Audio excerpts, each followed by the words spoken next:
Bakit boring ang Philippine history subject sa school? Maraming mga history teachers natin, hindi talaga sila sanay, hindi sila trained to teach history. Sa kakulangan kuminsan ng budget ng mga public schools natin, kung sino na lang mahilang teacher, yun ang pagtuturuin. Kaya kulang sa proper treatment yung lesson. Pangalawa siguro yung istruktura ng ating mga textbooks. Puro headings and lists. Puro mga listahan. At karamihan, ang inililista pa, puro fall. Fall of Manila, Fall of Bataan, puro fall. Kaya hindi masyadong nakaka-excite. Ang maganda, para ang history classes natin ay lalong maging kaakit-akit, ituro ito sa paraan ng Filipino na pagkukwento.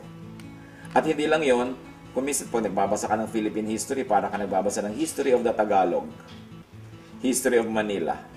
Dapat may national history, may regional history, at may local history na itinuturo sa bawat eskwelahan.